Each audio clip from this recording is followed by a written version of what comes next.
So we're here with Zenobia Barlow, the founder of the Center for Ecoliteracy. And this whole series that we're doing, as I mentioned to you earlier, is designed to expose more and more people in the world to the question, what causes paradigm shifts in the world, and what kind of leadership brings forth a paradigm shift. So what we're doing is we're meeting with leaders throughout the country and inviting them into a dialogue, in effect, about the question of paradigm shift in society, and in this case, in the school systems, exploring what are the forces that give rise to greater leadership, what are the forces that cause paradigm shifts in the world, what causes a transformation in individuals, organizations, and in life. And with me today is my guest, Zenobia Barlow, again, founder of the Center for Ecoliteracy. And I would love to just start by having you say a little bit about what is the center and what do you do? Okay.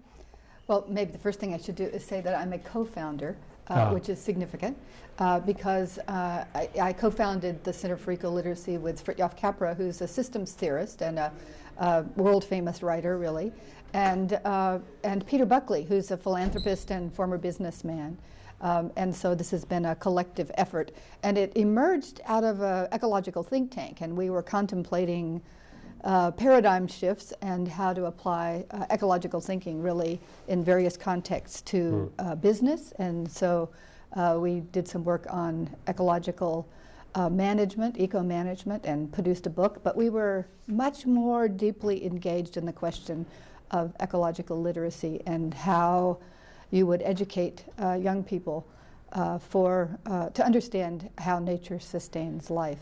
So it's been a journey that began, well, I guess the official eco-literacy journey began maybe in 1991 and has continued since then as it's unfolded as sort of a giant experiment, really. And so what inspired you to want to do this? Well, what inspired me? I mean, it's consistent with a story that's been unfolding, for me for a long time, and it's an exciting question because it's like an intellectual puzzle, and then it's a really practical domain. Like, how do you influence education in anywhere, but everywhere in the world? I mean, we get lots and lots of people coming from around the world, from many countries, 6 continents have come to our seminars. So people are asking this question all over the world about education. And education is sort of, it's a structure that's crumbling and transforming. So that's intriguing to me. But it's a conversion or a confluence of many things that are intriguing to me, not the least of which is the question of what constitutes leadership. So you and I are sort of asking some similar questions about who has this magical quality that we call leadership, and when it's present, something transformative happens, and when it isn't, almost nothing can be done, and it comes in so many flavors. So that's part of what has attracted to me to this path is this, how do you, and I guess I want to take issue with cause. Sure. That the question of what causes a paradigm shift, I don't think I would frame it that way. How would you frame it? Well, when you said it, I thought cause, because cause sort of implies that I'm controlling things, and that I can, it's sort of like, it's the wrong paradigm for me. It sort of assumes that one can manufacture something. Yes. And I don't feel we're causal. It's more of a dance, and I think that paradigms have emerged in humankind sort of collectively over millennia, and that an ecological paradigm is rising, and that a sort of mechanistic paradigm is, I mean, we're in the middle of something. I think our current politics are a manifestation of that. So my sense is that this consciousness or awareness or mental map or set of assumptions is spontaneously arising all over the world, and we can catalyze it or, help it along or be with it in some creative way, but I don't know that causal is the place that we can stand. Sounds a little too Newtonian. Yeah, it does. Yeah, because it's kind of, and in psychological terms, it's sort of like the heroic ego that you will overcome at all odds, blah, blah, blah, blah, blah. And it isn't my experience that it works like that. Yeah, so I want to come back to this, actually, because it's fascinating and interesting and important, I think. But I think if you would fill me in a little bit about what the center does. Okay. Oh, that, yes. Yeah. You mean like We're the already getting reality?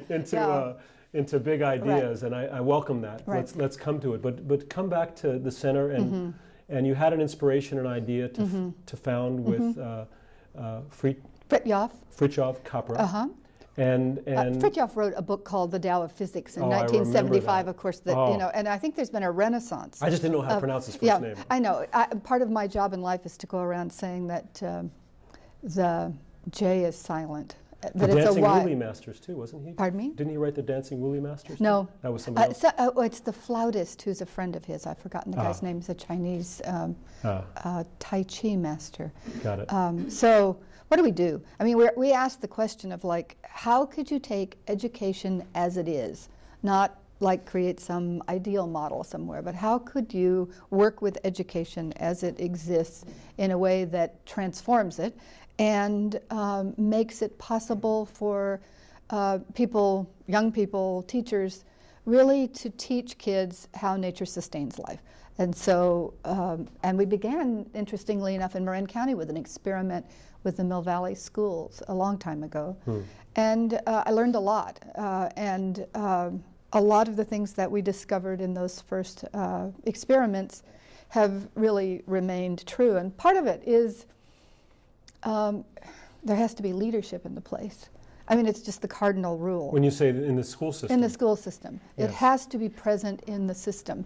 So we were going to apply, or we have been applying, systemic thinking, like this scientific body of knowledge about how systems operate, how living systems operate.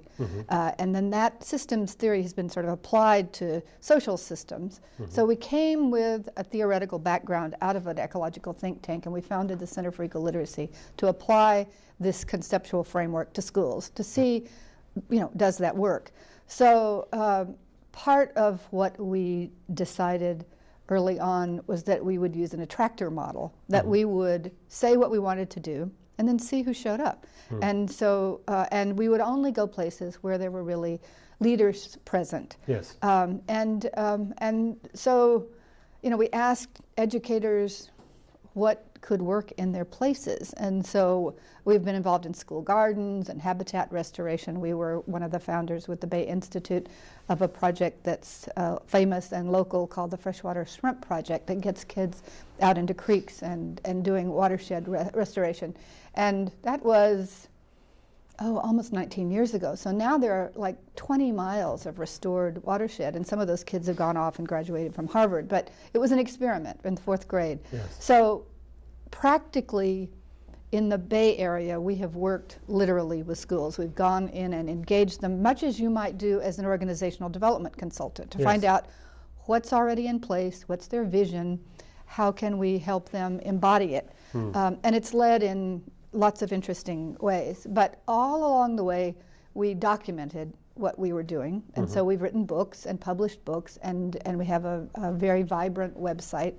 And those individual schools, in the beginning we were a funder, so we said, we had a request for proposals, and we said we would like to support schools that are whole communities who are dedicated to making the environment an integrator for curriculum and community. And so we got all kinds of interesting proposals. We were the first funder of the Edible Schoolyard that Alice Waters started in Berkeley. Yes, and wonderful. we worked with like 4 whole school districts in Marin County that were rural districts, and some of the most creative people I've ever worked with. And water and food and energy and shelter and all kinds of interesting projects depending on the grade level. Yeah. So that's sort of our regional engagement is hands-on work. We had a project called Rethinking School Lunch.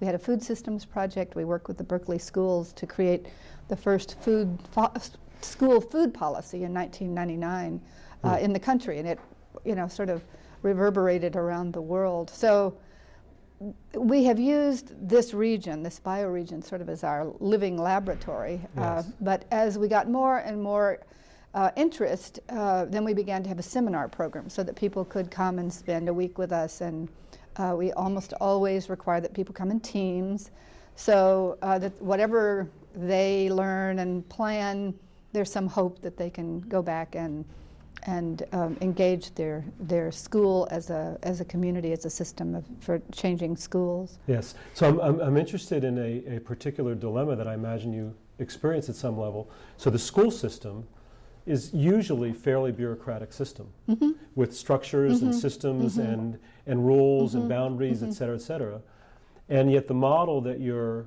inviting teachers and students to consider is a much more fluid, open, spacious way of understanding how things can get taught and how things may unfold. And I'm wondering, have you experienced, here's you bringing a model to a system that doesn't quite fit that model necessarily, or may not fit it in quite the way that, not quite in a natural flow. And I'm wondering, have you felt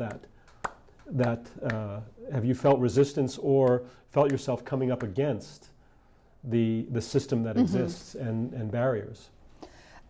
I understand exactly what you're asking me. I think we see it slightly differently. We would say that a school is both. Is this going to be a pattern, by the way, where I'll ask a question and then I'll argue with you about the definition? Yeah, the way I'm asking, I just want to be ready myself. Absolutely. You can count on me to question your question. Okay, good. I mean, it's just true.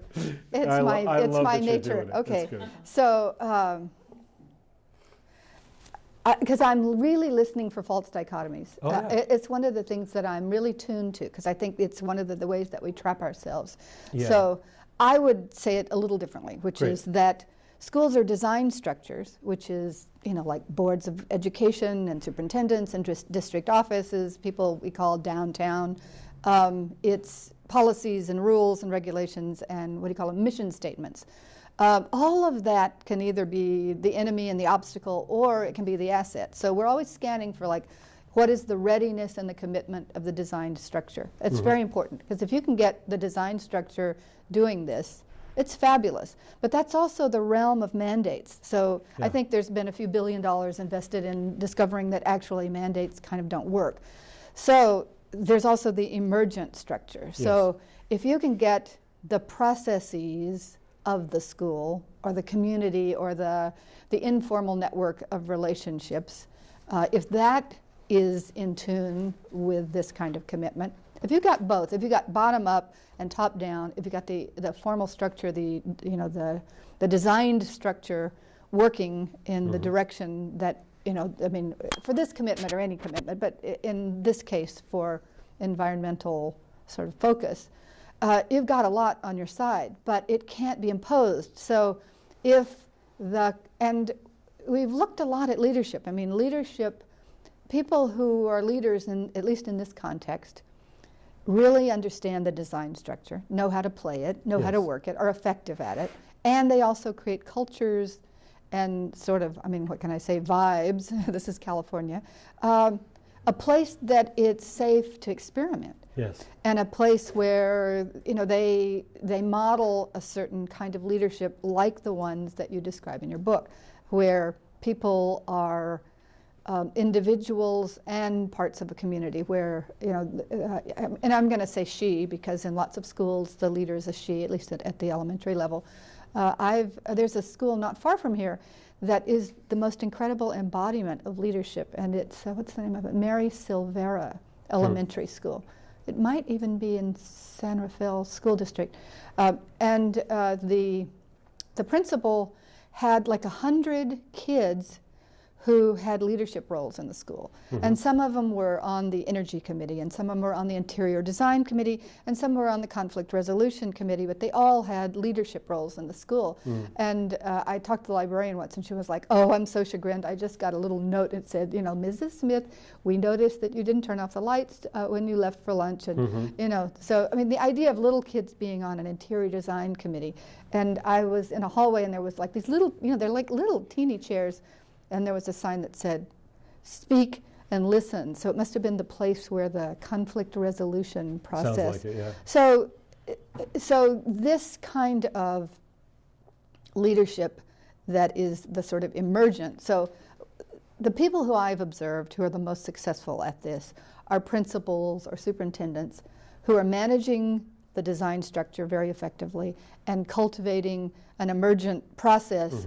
And as the design structure begins to deteriorate, I mean, like as all things do, as they become less relevant or alive, then the emergent process begins to replace it. So somebody who's like able to keep renewing the formality and eliciting the creativity and innovation, then you've got something. And I've seen many situations that are way too extreme in the emergent process and no design structure, so nothing can get done, or too rigid, so nothing is arising.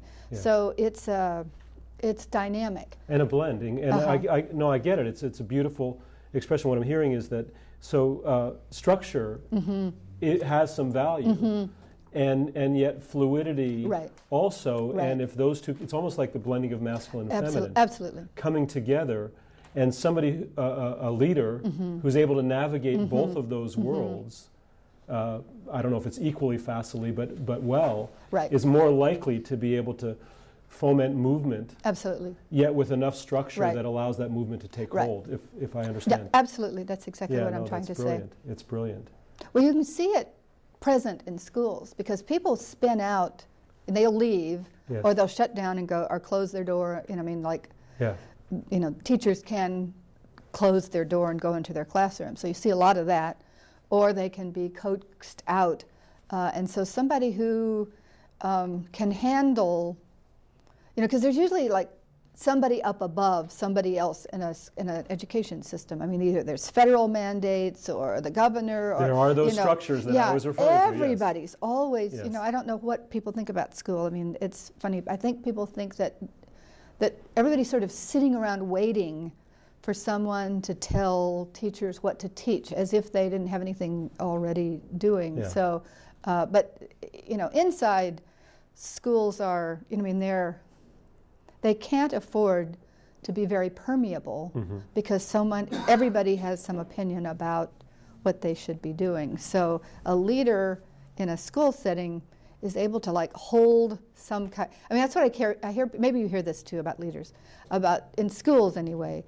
People are frequently described as someone who can hold the space, and I think that means lots of different things. But part of it is that they can keep other influences out long enough, or they can be filtered successfully enough to allow a culture of innovation and creativity to occur. You know, oftentimes when I'm working with organizations and leaders, I'm having them think about their job is to create a container. And so the container could be any of a number of things. The container within which we can do our best and most inspired work. And that container can't be too squishy. It's kind of like, hey, let's get together and do something. Is not going to be a solid container. On the other hand, if we say, okay, I want this, this, and this, and frankly, I want the following behavior from you, and I want you to do the following things in exactly the following way, the container gets too structured, too rigid, and inspiration can't flow. So somebody who has a sense of a container that invites, and invites something to emerge, is what I'm hearing from you. Makes perfect sense to me. So it's that, and it's delicate. It's, you know, how the permeable membrane is maintained so that it's inviting without losing its boundaries. So it's a subtle question, I think. I think so too. Even this conversation is a little because we came here with a bit of a plan, and yet we wanted to play within it and see where it goes. So it's subtle as well. Well, you asked me how can we cause a paradigm shift, I think, and it's. No, I want to change the question. Okay, you can please be my guest. How do we invite and help cultivate? How do we participate with the process? Yeah, and I like cultivate. Yeah. Because it's, I mean, it has sort of agricultural connotations that humankind has, it reflects the reciprocity, because in growing, something is growing out of its own essential nature. Yes. We're not inventing and manufacturing the growing process, but somehow cultivating it to some slightly altered end. It just, I think it reflects the reciprocal nature of working with natural processes. Yes.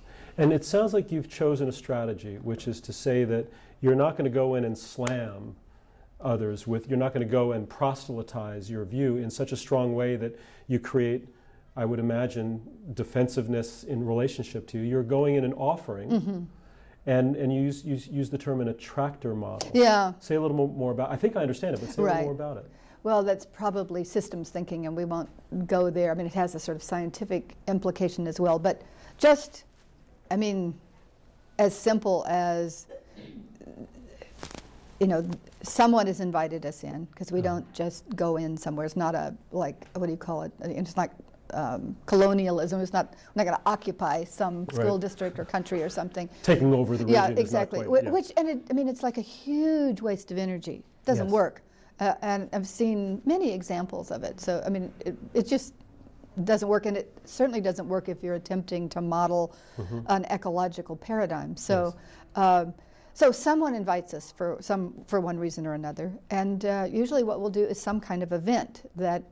Now, let me also say that sometimes the superintendent invites us, or the head of the school invites us, and we go. And I'm sure it's like they're required to be there. Yes. And you can tell from the body language whether they're required to be there or they want to be there.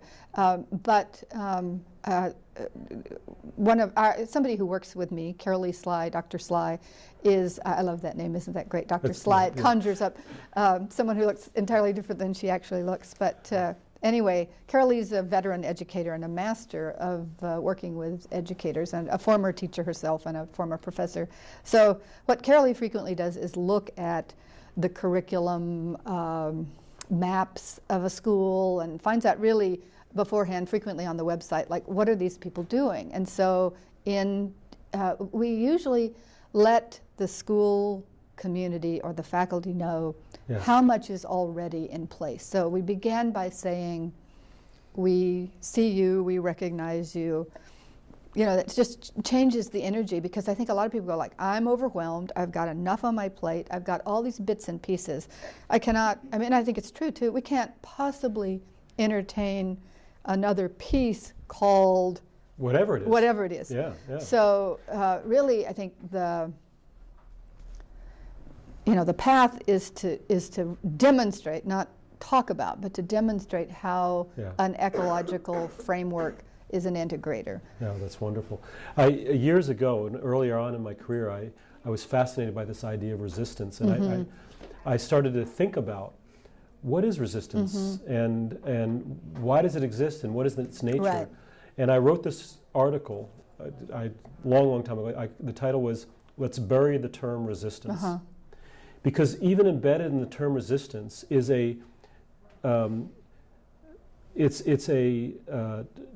dissing of the energy that's coming at you. It's a dismissing.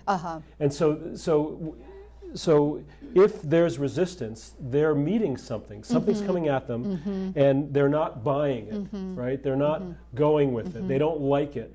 And so here I am putting a force out there, and somebody's saying no to it, I don't like it. And as soon as I see them as resisting, I'm not really listening. They're in reaction to something, but underneath their reaction is a need, a desire, a cause, an agenda on theirs.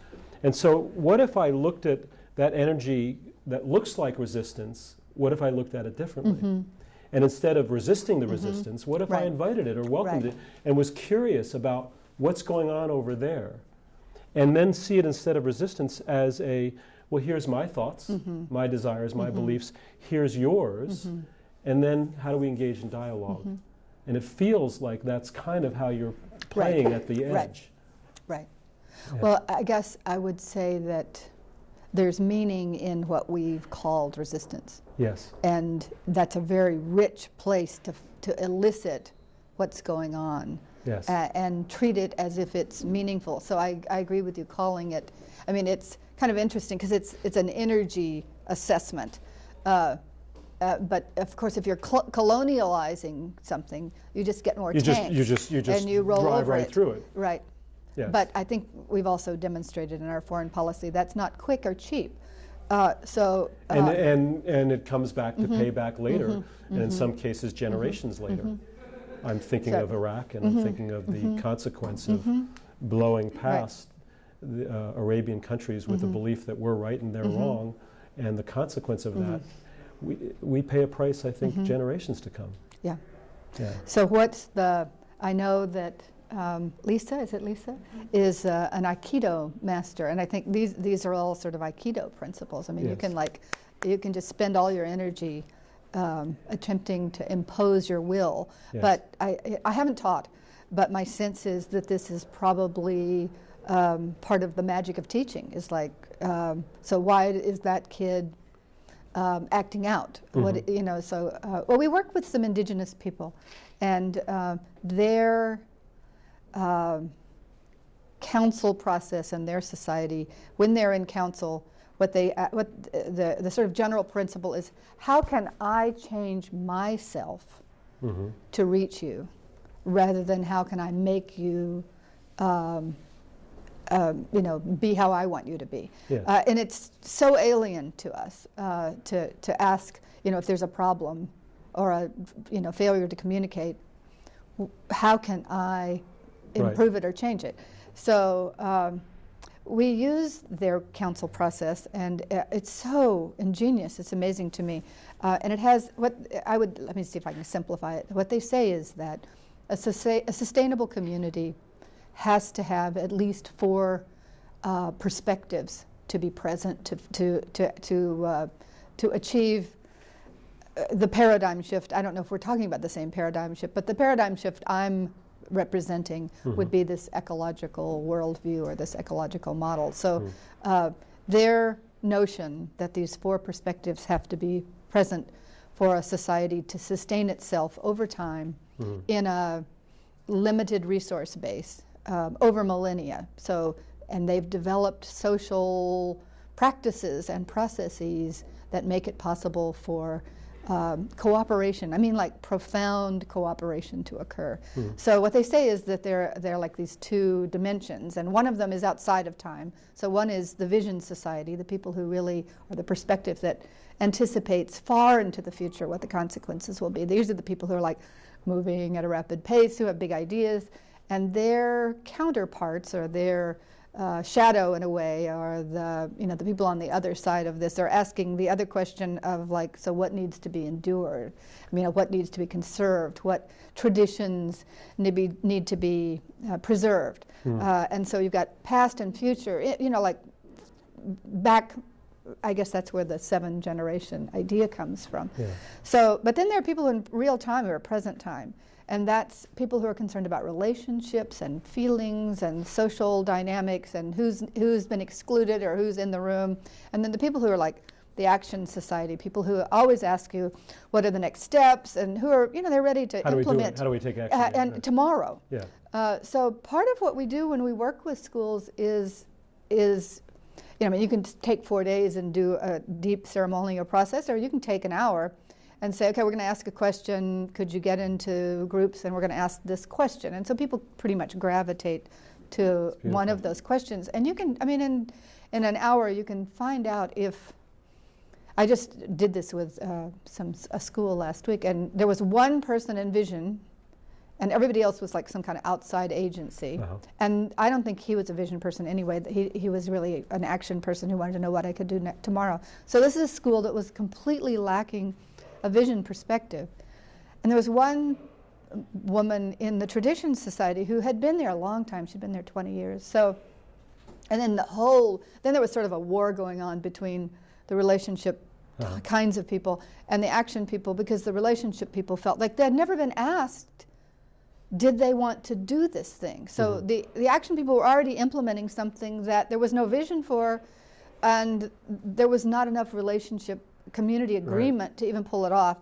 So, you know, it's sort of an immediate diagnosis of like what would it take as for an organizational development consultant or you know, like an agency wanted to support them. I mean, pretty soon you have a diagnosis of what's missing, how this could go so wrong. But I told you all of this because you would ask me about resistance, and or resistance came up in our conversation. And sometimes when you go into a school, what you find out is that the resistance, let's just say, for example, that it's the tradition society. Sometimes one of the things that happens in education is there are fads and trends, and you know, new young people come to teach and they decide they're going to do this thing. Well, this new fabulous innovative thing used to be called something else 20 years ago. 20 years ago. And some people like, we did that. I raised a lot of money. I tried my best, and they didn't want to listen, and So they're hurt. Right. So sometimes eliciting from people what it is they're like sad about or grieving or angry about, or you know, like they've got some old stuff that hasn't been processed. Sometimes it's been my experience that when you can elicit what the people are in resistance, if you can turn that group of people, then frequently, and not just the tradition society, but the group of people who are resisting. I mean, some people need to retire or want to, and some people shouldn't be in teaching. Yeah. And so that if you lob off whatever percentage that is, somewhere in the middle are frequently some people who really are energized and want to do some stuff. And if you can elicit what it is they're in resistance about, then frequently the energy can be liberated. I love this model. So the idea of creating a container, and the container allows for and actually encourages 4 different voices to come into the room, into the space, the visionary, the action, the skeptical, and I can't remember what the 4th is, but the idea of bringing, actually, and honoring and welcoming differing views and differing ways of seeing into the space consciously. It allows for anybody's views to be welcome. It reminds me of, I think, Edward de Bono. Have you heard? He's a creativity expert, and he has this, calls it his 6 hats model. Wow. And he, very Western model kind of idea, but it matches this indigenous description of a container or council. And he basically suggests that major decisions that any organization needs to make ought to look at it from multiple perspectives, and so he asks people to wear any of a number of hats of 6 different colors. One would be, you folks, you're the skeptics. Would like you to bring that voice into the room. You folks, you're the creative. You folks, you're going to be owners of the tradition. You folks will bring light and joy, et cetera, and actually welcoming the 6 perspectives in the room. And sometimes when people get used to using this 6 hats model, they start to say very consciously, I'm wearing the red hat right now, or I'm intentionally bringing some skepticism. It actually invites consciousness. So that I don't blindly and bring the skeptic and or the resistance or the I'm right, you're wrong. I acknowledge the view that I'm holding, and that allows for much more generous and juicy dialogue. I totally agree. At the end of this, are we going to be redundant with each other? Well, I hope not. I hope not. But I think we're kind of interested in some similar things. Obviously, what was my passion that got me in here, into doing this work? And one of them is I'm really interested in multiple perspectives. I'm intrigued by that. I'm intrigued by Hinduism and its sort of polycentric notion of the inner landscape. Which is a bit of a oxymoron in itself, polycentric. Oh, right, exactly. Well, but many-centered. But see, we have this idea that there's one circle. No, I understand. But what if there's a whole bunch of circles? So, so I'm intrigued by any system that posits multiple intelligences, which is an important part in education because, you know, I mean, learners are very varied. But part of what intrigues me about this process with the indigenous people and the one that you described is that eliciting consciously, like you said, these multiple perspectives. I mean, not only does it work, but if you go back to the sustainability paradigm, people who have lived on really limited resources in the same location without being able to ship things in or ship things out for a long time, which is how you could describe either indigenous communities or where probably Hawaii is headed in about 5 years, or other islands in the world. You have to learn to get along with each other because as the indigenous people tell me, like, my grandchildren are going to marry your grandchildren. So, I mean, like, we're in this together. Plus, if we make a really serious mistake, it's over for everyone. I mean, we're done. So it requires a much more careful conflict resolution, problem solving, planning process because the consequences mean our collective survival. Well, we're starting with climate change and lots of other things, we're getting there. Yes. And we don't have the social technologies. So from an ecological point of view, interdependence and diversity are two ways that nature sustains life. So when we mirror the way nature sustains life in our social dimension, then we begin to have this sort of deep understanding. So, in fact, the council people, like, and they go through their lives. They're not sitting around a council all the time. But if it gets to where, like, there's a question, they will call a council, and the chiefs will ask a question. Yes. And then your job as a person sitting around this circle, I mean, you sit with your society. I sit in the Tradition Society usually.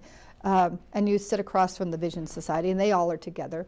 And then Action and Relationship are across from each other. And when you ask a question, a lot of the work is done in society because we're kind of going the same pace, and we have the basic sort of the same, we just have a lot in common, and we work more happily together than when you mix us up. But then when you sit as a council, you sit, in this way. And the challenge literally what they say to you is, I challenge you to bring the most disparate point of view to my own that you can bring. And it looks like they structure it literally. They structure it literally opposing in opposing. energies. So you've got the action here and the relationship here, which are opposing energies. Also need to be married. Exactly. In some sense. So they're opposing on the one hand, on the other hand, they need to be literally tied. And then you've got the vision and the skeptic or the tradition opposing energies again, so that they can meet and engage.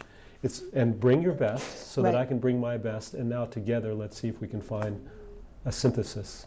Well, and frequently what they say they discover, and this has been my experience too in my own organization, is it's like that little minority voice, the person who gets dismissed, when they're going like, learning to listen to that minority voice that is frequently, not, marginalized or, and we've learned as an organization to go, okay, we need to sit down and play the game and elicit the counter point of view as if it were actually right. And sometimes we just change, it's like we just disband a whole thing we had going because actually that pausing and thinking about something and listening to the voice that would normally be dismissed is very creative. And so there's something that happens in that pause. But it takes, it takes some practice and some discipline to not just go, oh, shut up. We've designed it, we've paid for it, it's budgeted, we're done. So we go like, oh, damn, let's sit down and make ourselves go through this process. So I envision a world sometime where it won't feel quite that way. It'll feel more like, of course. You said something earlier that I want to offer a slightly different perspective on and see, just play with it. Good.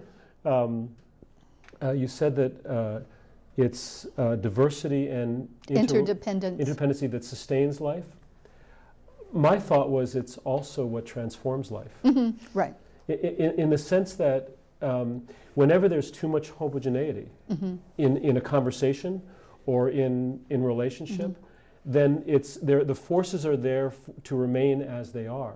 It's only when a disparate or an alternative view that's invited into the space or enters the space, and then having to figure out what do we do with that.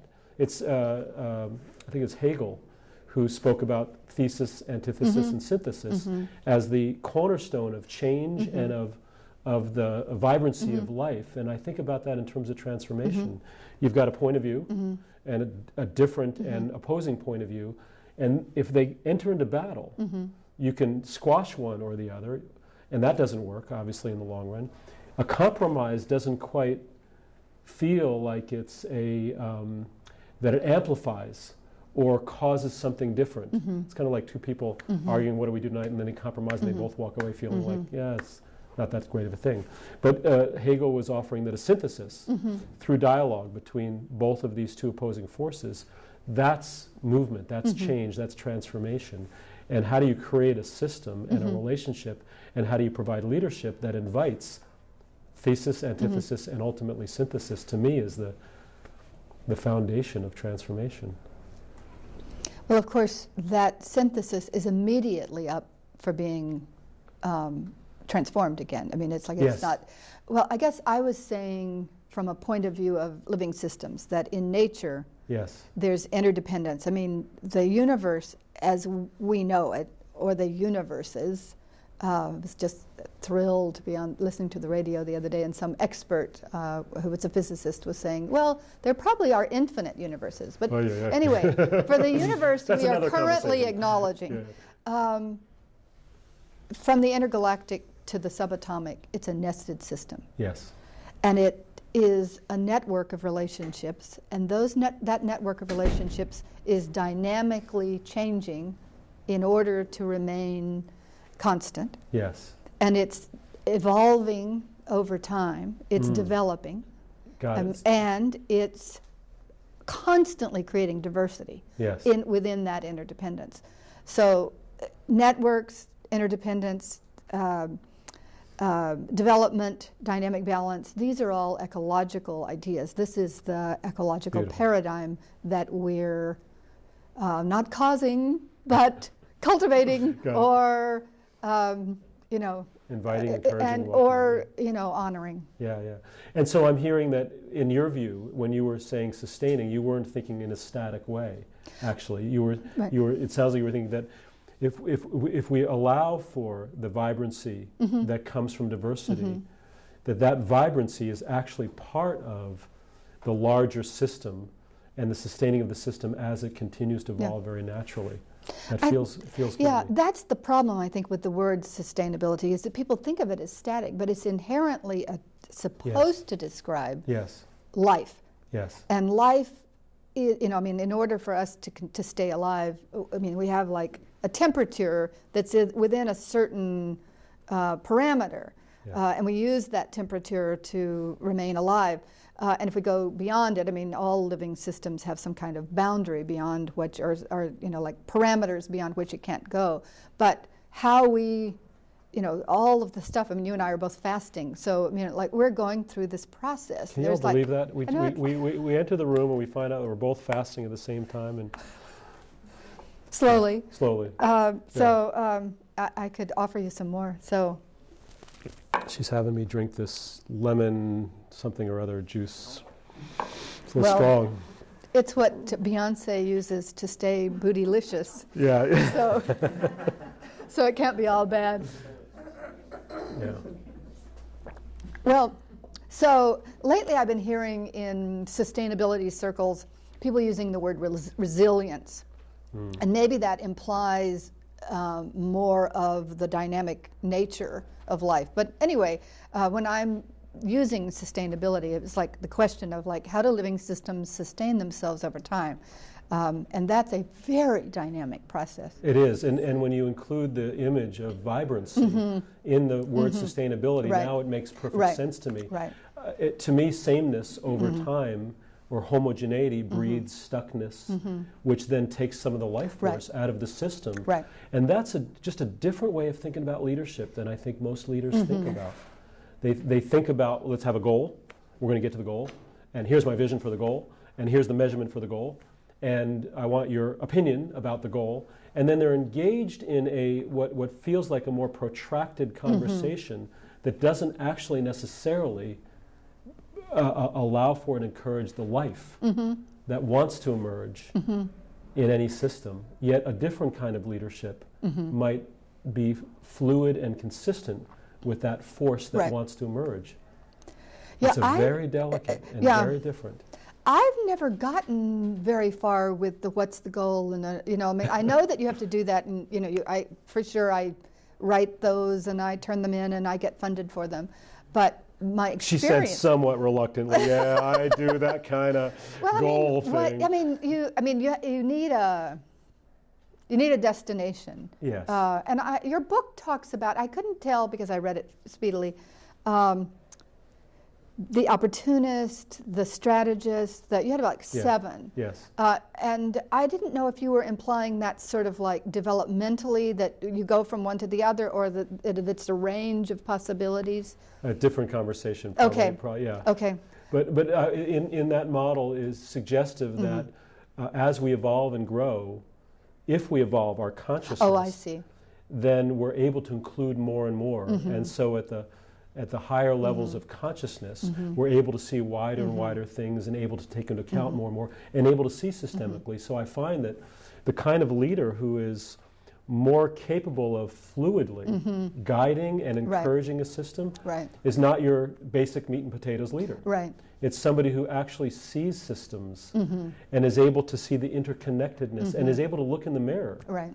and say, okay, if it's not working out there in the culture, in the organization, then that culture is a reflection of me. And therefore, maybe I need to look in the mirror to find the clues to what needs to shift the culture versus view it out there. That's a pretty refined way of thinking about leadership. It's a very conscious way. And I was implying that there's a growth process to get to that way of consciousness. Well, I guess it was that I prize opportunism, or being alert to opportunities, that maybe I wanted to argue with you a little about where that was on the totem pole of leadership. But I guess the point I was trying to make is that we live currently in a way that things are changing so rapidly that a goal with a series of objectives and deliverables and a scope and all of that. I mean, you have to have that in order to manage large sums of money, or even small sums of money. I mean, that has to be present. It's a given. But the external and internal factors are changing so rapidly that I think leaders really have to be alert to possibilities and to be able to shift very nimbly and very quickly to opportunities and also to challenges, because it's just the situation, the ground is changing so dramatically. So if you're a leader and you look at that goal through a 30-foot straw, I'm going after that objective, then all these other things that are kind of talking to you and offering perspective, or that you need to pay attention to, is outside the realm of your awareness. Right, exactly. And I think you're suggesting, well, we need to have a goal, but not like that. Maybe a goal and an awareness. And that's what I mean by kind of a rarefied leader who's able to simultaneously hold the goal but not so rigidly. Right. Well, it's like one manifestation of it, I think, is a very, an ability for peripheral vision. I mean, literally peripheral vision, but also sort of psychically peripheral vision. It's like, what are you attending to? Because there's so many indicators peripherally. If you have like a soul lone, very targeted focus out there, there's just so much else going on around you. So, I mean, it's very much sort of like what I was saying about design structures and emergent structures. The leader's got to, you really do have to deliver and, get the board book to the board meeting and, manage the budget, etc.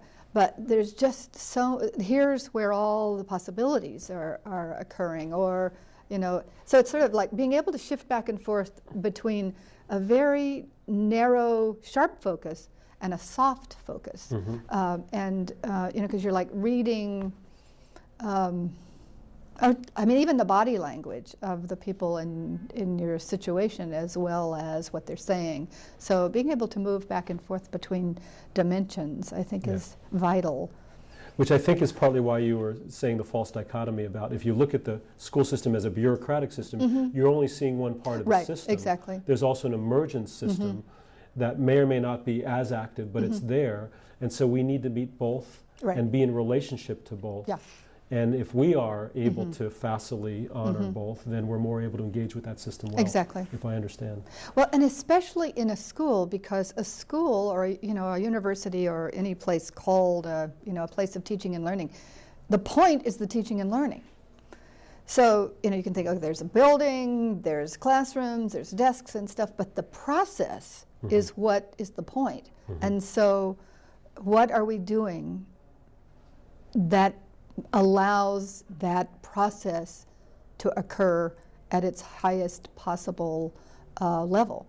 It seems like the Center for Ecoliteracy, I don't know if this is your intended agenda, but it seems like in addition to teaching teachers and students about nature and its as a way of understanding life and as a way of maybe living in life or learning in life, you're also subtly offering a way of being in the school system that might cultivate different learning. Well, I would say that actually we're more focused on the latter. I mean, we're focused on the change process in the school system. In the schools. Itself. I mean, we teach leaders how to change institutions in order to allow a space to occur in which an ecological paradigm or nature or the way that nature sustains life can be taught. Now, that's not outside of the standards. I mean, the science standards, at least the science, the national, AAAS, the American Association for the Advancement of Science, has science benchmarks that are brilliant and beautiful and eloquent and essentially inherently interdisciplinary. So, it's not like what they're supposed to be teaching isn't relevant, but so much stuff gets in the way. So I would say that we're much more engaged in cultivating the change process because at least my belief and my observation is that an ecological paradigm is emerging, it's bubbling up everywhere.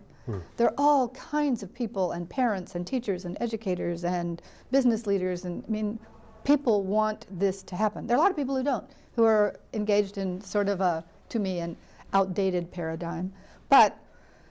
And that, maybe that's part of your dialectic, that maybe these are both characters of what it means to be human beings, and that these arise at different times. But at this point in the history of the species, this ecological paradigm has been repressed, and it needs, for the sake of the survival of the species, and to have us kind of get out of the way of destroying our habitat for our own selves and for all the other creatures, this capacity we have. And part of the capacity is not only this sort of intellectual understanding, but at its heart, it's this quality of reverence that human beings possess.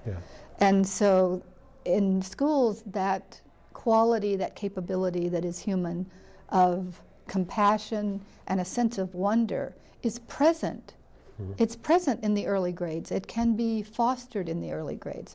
And there's a wonderful man, David Orr, who's on our board, who's a famous guy, who's a writer and an environmental educator at Oberlin. And so, I get frustrated once in a while, and I ask him, like, well, David, what should I be doing? What's the most important thing I should focus on? And he always tells me, or he has told me, that if you can cultivate a sense of wonder in children, by the time they get to the university, we can do something. If that developmental window opens and closes, I can't get there from there. So I just want to say that there's also this quality that is part of the process. Oh yeah.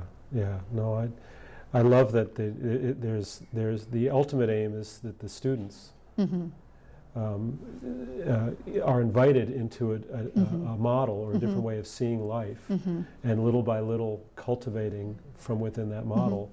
When they become adults, they might have a very different perspective on life than ours or our parents or our grandparents. Well, our grandparents might have had this perspective. This has not been so long ago Yes. that people knew how to live More naturally, yes. without consuming so much. I guess one point I also want to make is that there's a lot of research to support this, but the community of the school, the culture of the school, it's not just individual children, and it's not just individual classrooms or teachers. It's the collective culture of that school. Yes. And to the degree that it's toxic or threatening, kids get, what do they call it, dumbing them down. I mean, they lose their capacity to access higher learning skills, thinking skills. Yes. They don't have access to it. So a high threat, low challenge environment is going to create children who really can't think or learn. Yes. And a high challenge, low threat circumstance is sort of optimal. And you can have it where it's low threat and low challenge and they're bored to death. Right. Or they're so afraid or so hungry or something that they can't think. And so, again, this is that leadership quality of creating a culture that has this emotional content to it that is so critical. I mean, learning is essentially social and emotional. So you can create a context where kids can or cannot maximize their inherent capacity to learn. What I don't know if this is part of your vision, but it strikes me that it's more is required than just the educational systems. The family system, which sometimes parents throw the kids into the school, and there's something in the family system that doesn't ultimately cultivate or welcome that vibrant, emerging discovery process in the child. And now you've got a school system that may also not do it. The kid gets, shrivels up, and it's no wonder. When they become adults, they lose they lose whatever little capacity they might have had, and we all have an enormous capacity for creativity and innovation and aliveness. Yeah. But it gets squelched through the structures and the Newtonian models that we've followed. We've created a world based on a model that may not be natural for good reason. It may have only been the past couple generations that have done this, but if we continue to do it, we will suck the life force out of ourselves and our species. And I hear you challenging that or wanting to invite something different that feels much more natural. Well, from the nanosecond of our creation, I have refused to engage in education bashing because it's popular and it's sort of the prevailing frame of like all the things that are wrong with education and teachers and it's endless. My experience is it's not that I don't go to lots of schools where you go like, oh, this doesn't feel good. And sometimes you can walk into the principal's office and like if you go 10 or 15 minutes early, you know everything you need to know by the time you meet with that person, because the vibe in the principal's office is usually pretty revealing. Yes. But I just find enormous hope and resilience and excitement and interest in schools. We've just published a book called Smart by Nature, Schooling for Sustainability. And we went all around the country and we picked schools that were either rural, urban, suburban, public, charter, independent, rich and poor, every possible diverse example that we could find. And we broke it into 4 categories: people who are doing exciting things around the facilities in the campus and connecting that to learning, or people who were doing gardens or changing the food in school, but something about food. We looked at community, people who were in schools who were engaged in their community in some meaningful way, and then really just focusing in on teaching and learning in the classroom. Yes. So it's all good news about the exciting and fabulous and wonderful things. I just got back in December. I went to Bhutan. I was invited to Bhutan by the Prime Minister to meet with about 20 experts from around the world because they have a commitment to an alternative development strategy called gross national happiness. Yes. Oh, I remember hearing about remember this. The king, there's a new king because the new king decided to create a democracy. And so it's a Buddhist monarchy that is also a democracy. And the Prime Minister, talk about a leader. I mean, this is one of the most charismatic, remarkable people I've ever met in my life. And so he decided that he needs to transform his education system to actually result in gross national happiness. And part of it is the preservation of their natural environment. So they've committed to keeping 70% of their country, it's a tiny little kingdom in the eastern Himalayas, in its, uninterrupted form. I mean, it's a preservation and an economic model and social values that are essentially Buddhist, dedicated to compassion. So they were asking, like, so what would you do in terms of designing or redesigning or altering their education system to achieve this? So we get people who come to our seminars from all over Europe, from Brazil, from Asia. So my experience is that all over the world, people are doing exciting, wonderful, creative things. Yes. So I don't know, to me it's like a good news message. It is, and I love the blending. I mean, to me, gross national happiness is a beautiful example of still having a goal and a measure. Exactly. So you're not throwing out goals and measures, but you're including a goal and measure that in so doing, it transforms the conversation. And lifts it. It says just meeting the outcome, gross national product, isn't enough. And maybe our goals are too narrow. Maybe we need to have a wider goal and a goal that embedded in it allows for a more vibrant, dynamic conversation. I'm feeling like we need to invite a different conversation. And oh, there they are. Other people. And so I'm thinking that we might want to just invite you into the conversation. And we've offered, particularly Zenobia has offered, I imagine, a lot of food for thought. And with that, I'm wondering, shall we create a chair for the person who wants to ask us? A chair, yes, whoever dares to come up. Because it seems like it would be awkward to just stand here. Yeah. So this will be the chair, and I'll point the microphone toward you as you come up. And ask a question and kind of hang here with us. Thank you for sharing your perspectives. And I was trying to keep up. This is kind of new to me. It sounds the dialogue is really over my head, and there are a lot of concepts that are rather new, and they seem very theoretical. So I guess what I might be asking is, do you all have any practical examples of some of the concepts you talked about? I mean, what does a paradigm shift look like in a school? And I mean, you talk about the center of ecological literacy. What does that look like? In a community? What kind of changes, are you all looking for? Because there was some conversation about, their goals and objectives but then the process of change is fluid. It's like, okay, but what kind of, what does it look like? Can you give an example of a school that's been impacted by your work in some meaningful way? Yeah, let me just think about the simplest way to say this. Well, let me just talk about John Muir's school in Berkeley, California, because I've worked with them for a very long time.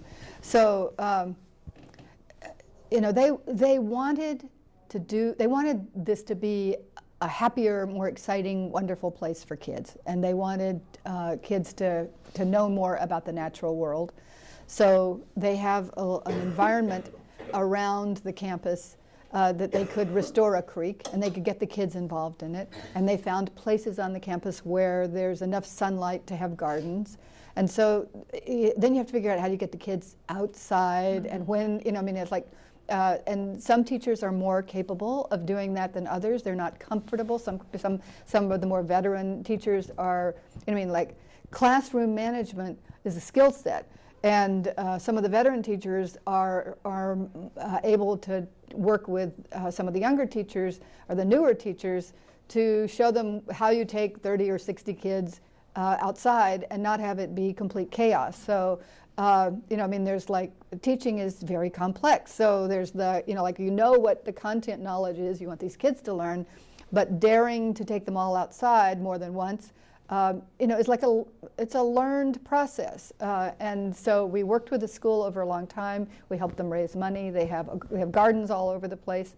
Then they wanted to change the lunch, and they wanted to change the ambiance in the lunchroom because it was really loud and miserable, and the kids really wanted to play. Mm-hmm. So they said, well, let's experiment with something. So they decided that they would change the class schedule. Well, in order to change the class schedule so that the kids could have recess before they ate, requires a whole bunch of administrative agreement. So when you have a principal who's saying, we all want to do this, this is my team, I'm going to work with all of you, I want your ideas, we want to have an environmental school, we want to be in an environmental academy, or we want to say that we have an environmental focus. What does that look like? Well, then teachers show up with ideas.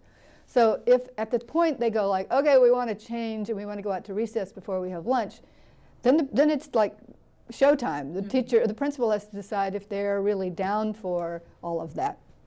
And then sometimes it turns out that one of the 5th grade teachers is really a failure and really toxic and miserable. So is the principal really good at transferring her somewhere or managing that process? So one of the 5th grade teachers said, okay, there were like 6th grade boys who were really a problem. And they were acting out, they were kind of violent. There was a 5th grade teacher who had really been at the school for a long time. He really felt like he could work with them. So he said, I would like the entire, oh, it wasn't, excuse me, it's not the 6th grade, it was a 5th grade class. So the 5th grade boys were like bigger than everybody. Right.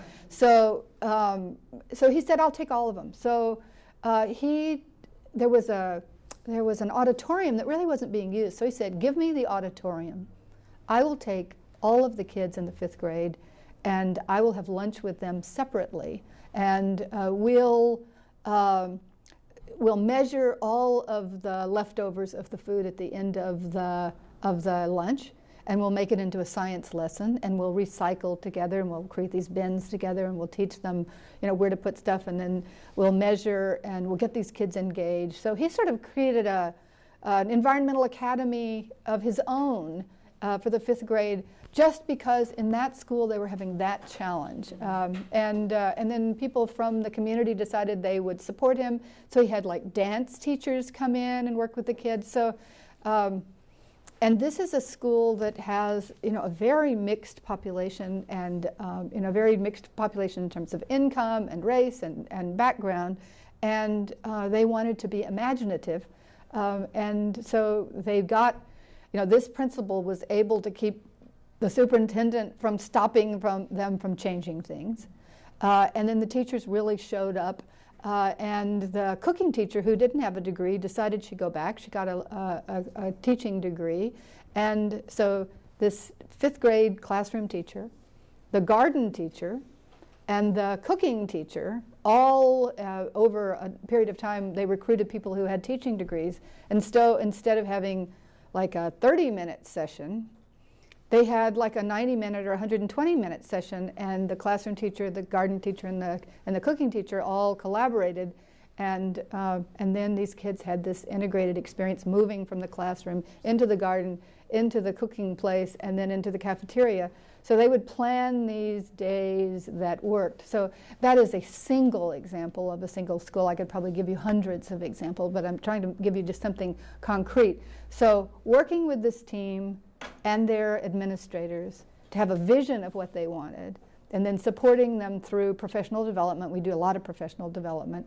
We go in and we work with teams of teachers and see what they want to accomplish, and then we help them get resources, and then we, it's like it's so you've got this goal of like an environmental academy or a school that has this specialty, but what it's going to look like over time is usually not known. I mean, it comes out of the teachers and what they want to do, and also the location. Like, is there a park down the street, or and what grade level? I mean, at middle school or high school, they might want to be mapping food access. So in Bayview Hunters Point, we've worked with Bayview. What they want to do in Bayview Hunters Point is very different than what they want to do in rural Mendocino, or what's possible, or what the kids experience as relevant.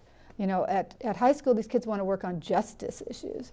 At the elementary school, it's different. So, it's very grade level specific. But we design books and materials to support like an entire range of possibilities.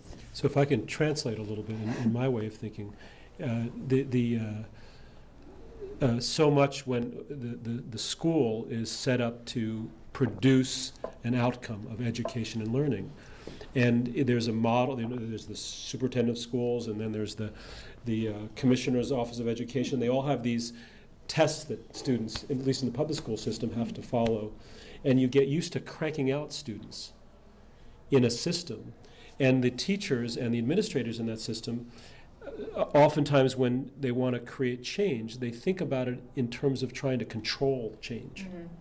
Because that's the school system that they grew up in, that's the model within which they operate, and so if a problem exists, let's control it. If those students are acting out, let's fix them. And it's a very controlling kind of command and control model, right? Yeah. And when teachers and administrators get exposed to a different way of thinking using a more ecological model, then it invites a different way of thinking about change, which then invites an alternative solution that may be more natural and organic. And that's what we were talking, what's the paradigm shift, as I understand it? It's a shift from a more mechanical way of understanding life to a more fluid dynamic, and it requires a different kind of leadership. And so if they teach leaders how to think more ecologically and more naturally, then they'll adopt solutions that might actually invite a life force rather than squash it. I think that's the connection for me. Is that making sense? Yes, I was thinking as you were answering the question, is there any training to get teachers and leaders out in nature themselves before they bring kids out into nature?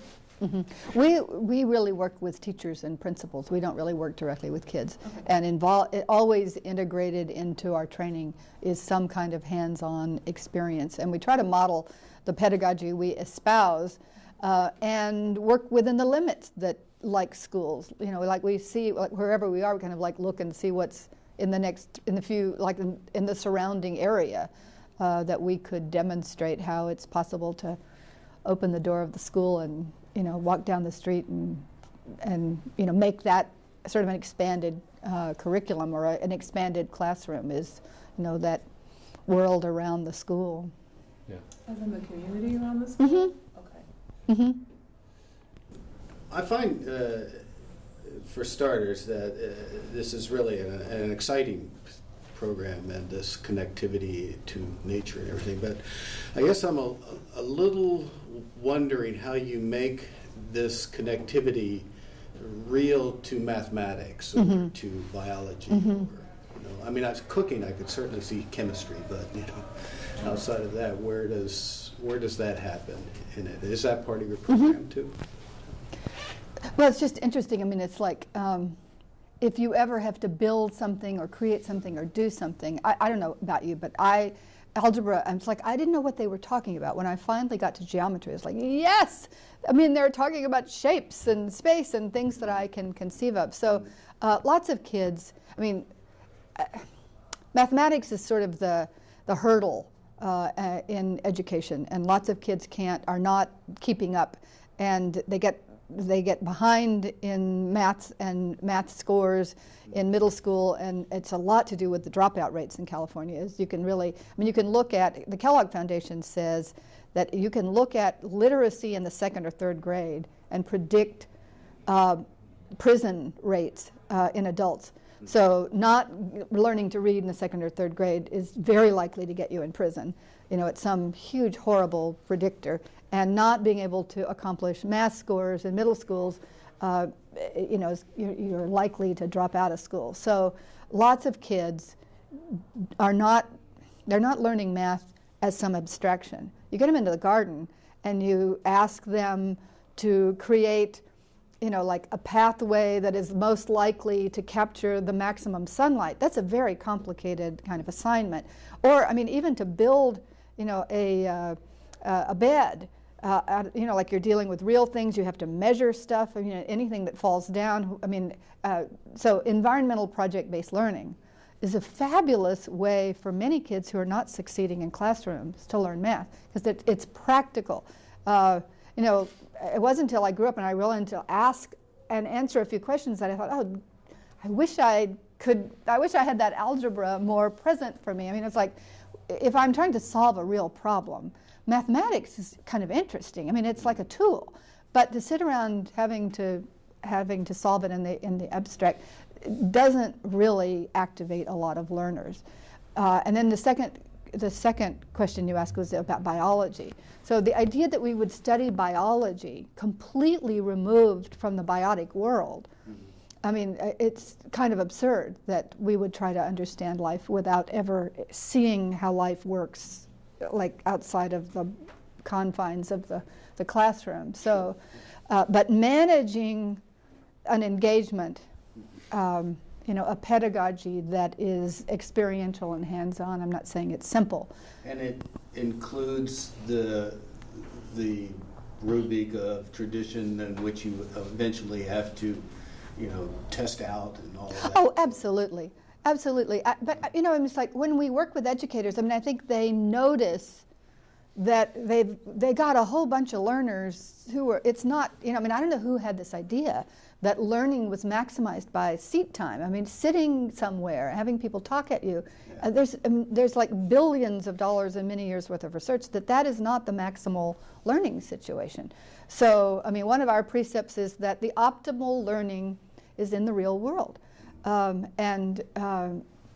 So, you know, like herding people into sedentary situations where learning is being given to them, I mean, it's just proven not to be very effective or exciting or alive.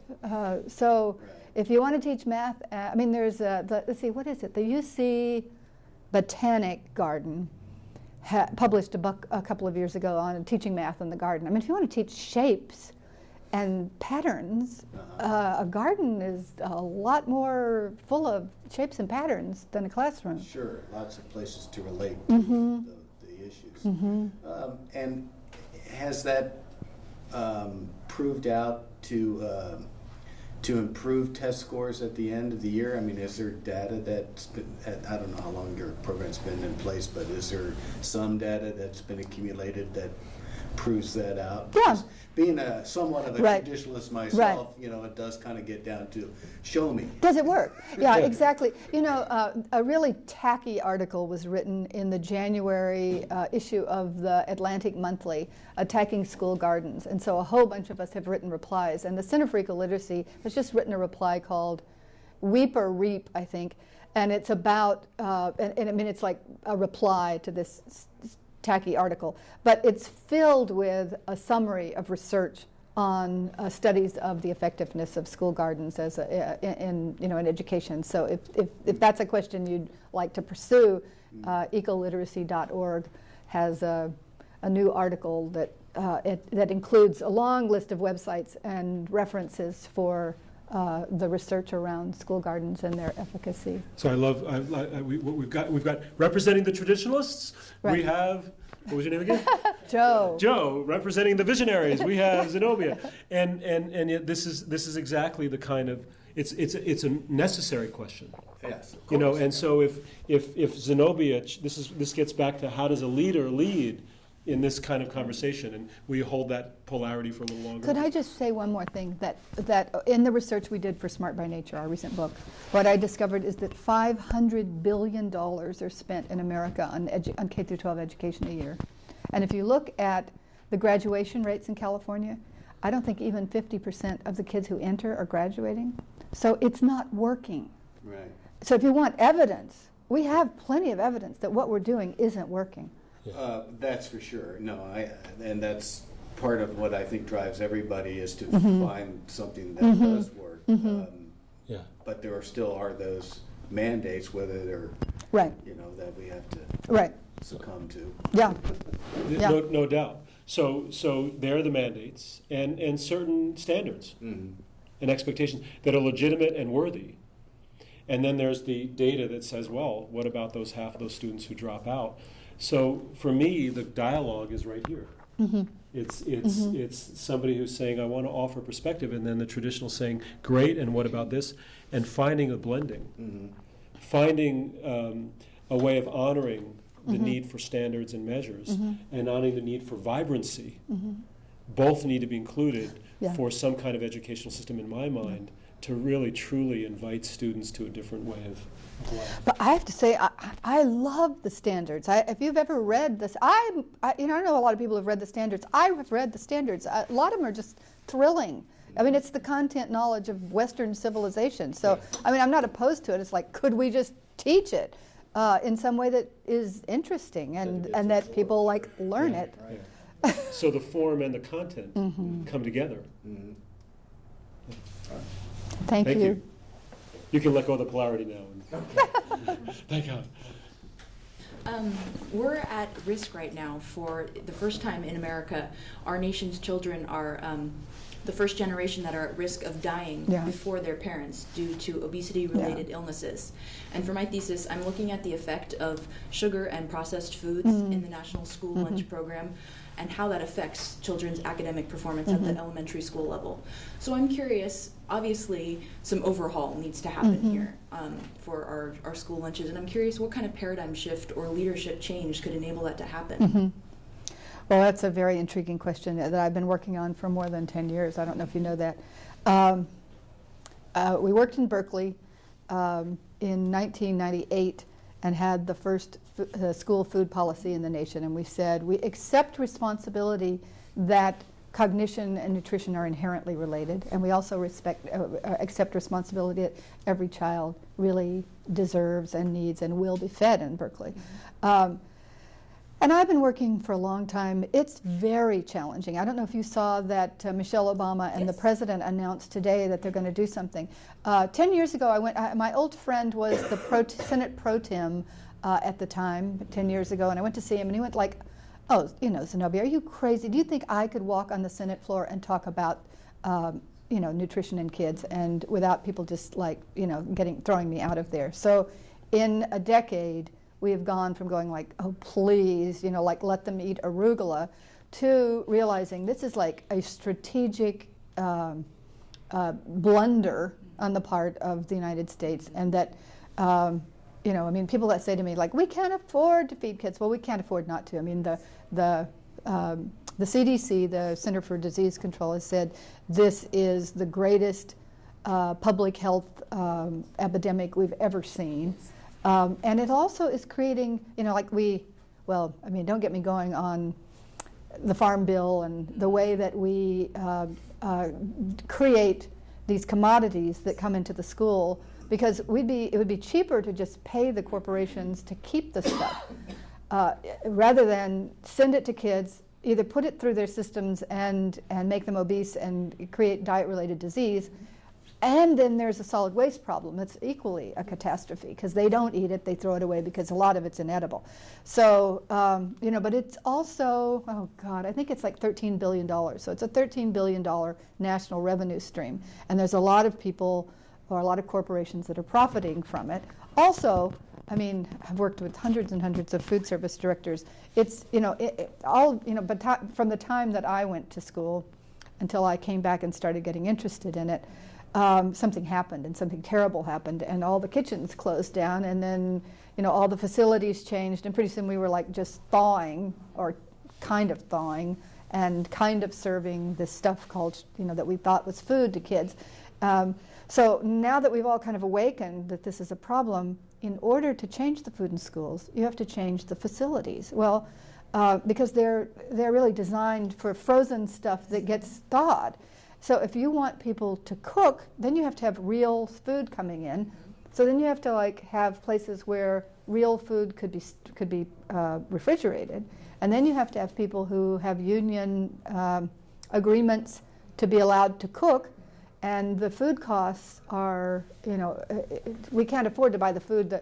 The reimbursement for poor children is so low, and then labor costs relative to the pathetic reimbursement are so high that people aren't allowed to cook, and there's no facilities to cook. So I mean, this is not a simple question. We designed Rethinking School Lunch, which is a website that sort of addresses all these different things. And then if you get people who really want to do it, and I have worked with lots of people who really want to do it, then you have to retrain the cooks to cook real food. And then you have to get some kind of money, depending on whether the kids, I mean, if you have a school where all the kids are poor and there's some kind of reimbursement, then you've got participation rates. If it's lower than that, then the kids who don't have to buy the school lunch needs to be good enough for the people who can choose to opt in, so that you have an economy of scale. So, and I mean, schools are bifurcated, so there's like education going on over here, and then on this side there's like the business manager, and there was school food and computers and janitorial staff and whatever, the infrastructure. And those two, like most people who are working in schools, they're interested in the curriculum side. They don't even know there is a business manager. So all of a sudden, all of us who are trying to change the food in schools, we know who the business manager is, and we're talking to him. And the terrible secret about school food, I mean, there's many of them, but one of them is that the general fund has been so depleted in the budget that frequently there's a large amount taken off the top of school lunch for the general fund. Oh my goodness. And so, they're selling all that, what do they call it? Anyway, I can't think right now, but all this junk food, essentially. I testified several times in Sacramento, and so much of the general operations of the school system is supported by selling this junk. Now, there have been lots of experiments around the country of people who changed the food and then started selling healthy food, and they made up the loss and sometimes even had a greater profit. But that initial shock to the system of not selling all that junk in order, I mean, when I first started, it was like, wait a minute, you're telling me that the parents are selling this junk so they can buy computers for the kids? I mean, it's like, there's some places in this cycle that don't quite add up, because these are the kids you expect to learn. So, I mean, like, bad food plus computers for young children is not an equation that leads where I think you want them to go. So, but the best news, I mean, when we started this 10 years ago, that the president would say what the president and the first lady said today about this task force and this initiative was unthinkable. I mean, I just couldn't imagine we could get here. But we're now predicting that, maybe 50% to 60% of kids, or no, 30% to 50% of kids are going to have diabetes. Well, that's a very expensive disease, and it also does some terrible things to people. I testified once in Sacramento, and there was a gentleman who was a heart surgeon, and he said that early in his career, he knew that if a child died in an accident or something and they needed to harvest the heart for a transplant, that child's heart would be reliable, but that is not true anymore. So, I mean, it's just at every level of scale we have a crisis, but it costs a lot of money to change food in the schools, and part of it is that so many more children so many more families, I mean, sort of what we were talking, have dropped into poverty, and so many more people are dependent on food banks. I mean, we really have a crisis of hunger in the country. So I was at a school in San Francisco last week where a Buddhist foundation provides backpacks for children on Friday nights, because many of the children were saying that they don't eat from Friday to Monday. So they weren't fasting like we were. I mean, they were not eating. So they send food home in backpacks on Friday so that these kids come back with something. So we're dealing with, I mean, this is a very challenging, but very hopeful. I mean, I feel like, well, because it was a secret for so long. And now it's like right out in front. And it's being discussed. Yes, well, it's when a child is, 10, 15 pounds overweight, it's right there in your face. And when there's so many, what I want to accentuate here is that in order to shift this dynamic, a mindset shift needs to occur. Mm-hmm. An attitude that has us look further down the road than just right in front of us. Because if you look further down the road, then the consequence of diabetes and obesity on the country and the medical costs associated with it are far greater than the costs of feeding right now. But with a short-term mindset, that consequence isn't even seen.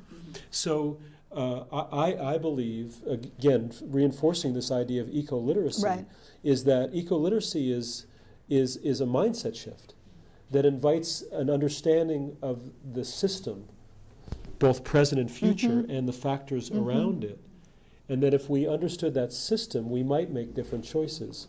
So to me, it's a resounding example of why if we don't do that and we keep seeing it as a purely immediate cost problem, then the net effect of it will be to continue to repeat the same pattern and then pay the price later on and wonder, why we're paying the price then. Yes, absolutely. Yeah. Thank you both. Thank you.